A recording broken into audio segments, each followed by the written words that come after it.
maraming imported sa merkado. Nabili na yan bago pa magbagyo at hindi naman yan naapektuhan ng bagyo. Nandyan na yan sa mga bodega. So supply side, sa supply side, okay naman eh. No? Yung kung sakali may epekto itong bagyong ito, mararamdaman natin yan pag-ani ng September, October. Dahil doon natin makikita kung kinapos ba yung supply at magkakaroon ng paghihigpit ng supply. Pero at this point in time, there is no reason why mag-increase bigla ang bigas. No?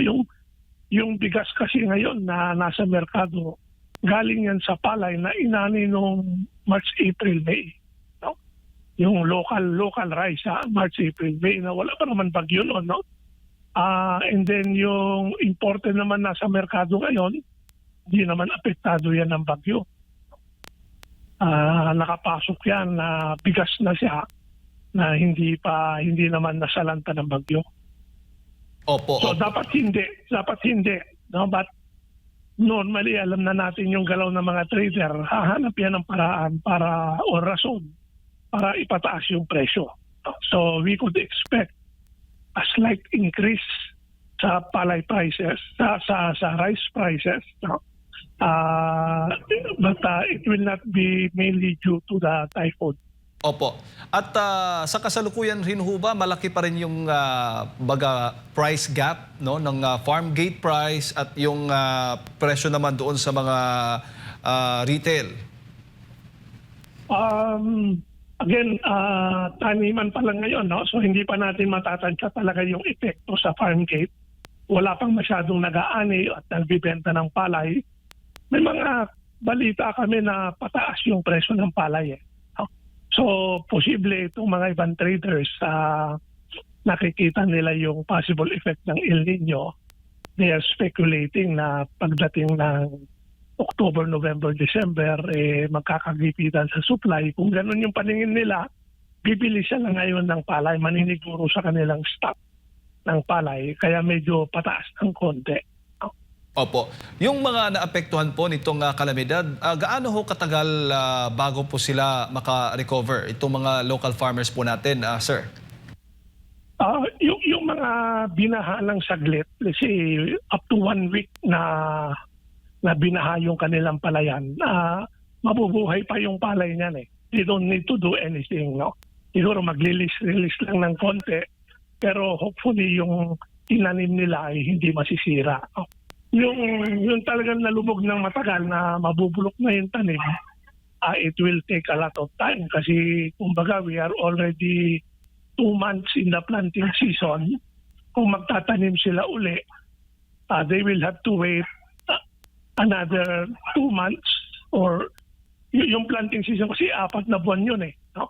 So yung tinanom ng Mayo, aanihin niya ng mga September, October.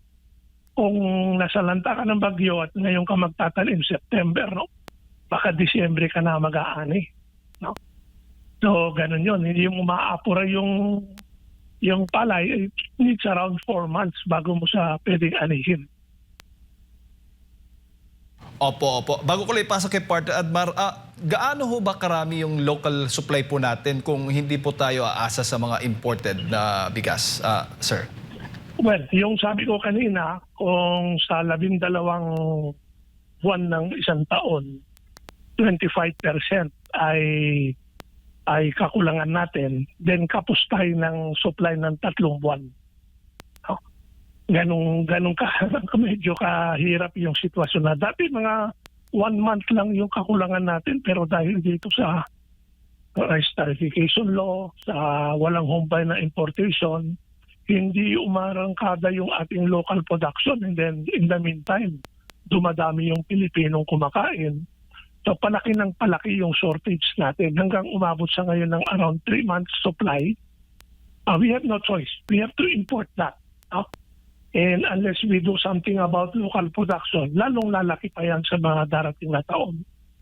Ginoong Raul, si Admar po ito, magandang umaga. Clarify ko lang po, kinukumpirma niyo po ba yung naging report ng PSA na tumaas po ng at least 22% ang presyo ng bigas sa unang bahagi po ng Agosto, batay po sa kanilang monitoring, nasa 49 pesos and 61 centavos po ang average retail price ng regular milled rice.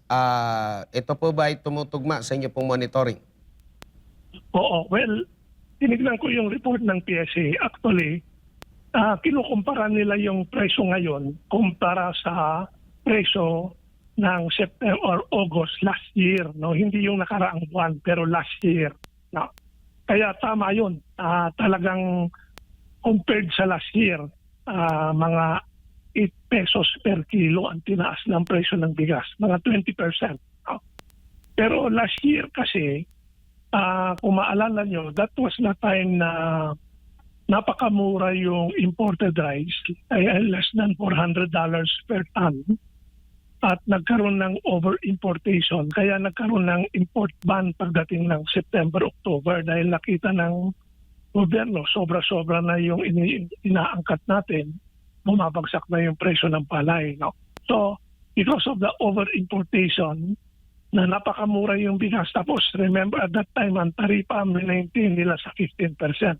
Dati, 35% yung taripa. Pinanitili nila yung 15%. So, nagkaroon ng supply glut sa market at mababa talaga presyo ng bigas last year. No? This year, nagmahal na yung imported by almost, balita namin, mga $50 to $100 per ton. No? Ang taripa, 15% pa rin. Pero ngayon, taon, meron naman yung oil crisis, so nagmahal yung mga gastusin, nagmahal ang abono, and then may parating na El Nino. Oh. So iba yung sitwasyon ngayon. Oh. And that will explain why prices this year are higher than last year. Opo. And dahil po sa banta ng kalamidad, nandyan na itong mga pag-ulan ngayon dito sa Luzon, maraming nakaaligid na mga bagyo, meron pang banta ng El Nino. Nakikita nyo po ba para sa kapakanan ng ating mga kababayan na magtutuloy-tuloy itong pagtaas ng presyo or maaagapan dahil marami na naman tayong aangkatin, mamomroblema na naman po yung mga magsasaka, Ginoong Raul? Yun na nga eh. Parang walang, kahit saan papunta ka, dehado parati yung partner, no? Siya ang kawawa dahil pag maraming angkatin, babagsak na naman ang presyo ng palay, no? So, we will see. Ang isa pang nagiging, pero hindi siya verified, no? Pero marami kaming naririnig na mga ugong-ugong na medyo controlled ngayon yung pag-aangkat ng parang naka-sentro sa ilang grupo ang pinapayagang umangkat ng malalaking volume, no? That needs to be verified, no? Kasi kung ibig sabihin yan, parang may cartel na nagko-control ng pag-aangkat. Marami tayong inaangkat pero sila yung nagko-control ng pagpasok at pag-distribute ng inaangkat na yan. That could be another factor bakit pataas ang presyo. Kinokontrol nila yung presyo.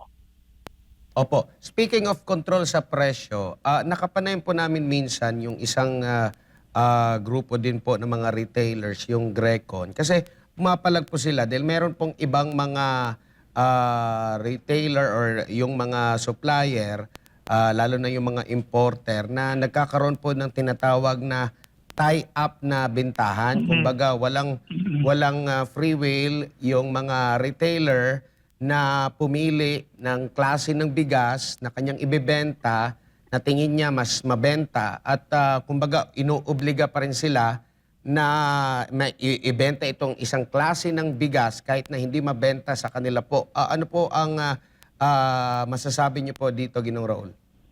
Oo, narinig din namin yan. Ang unang balita namin dyan, last year kasi, merong mga sobra-sobrang inangkat na hindi kaya na dispatcha. At ngayon, naluluma na yung bigas na yon. Yung mga nakapag-import niyan at mga wholesaler, gusto na nilang ilabas yan para makapasok ng bagong stock. No? Yung ginagawa nila, pag bumibili ka sa kanila ng bagong stock na bigas, may kondisyon na bumili ka rin ng luma. At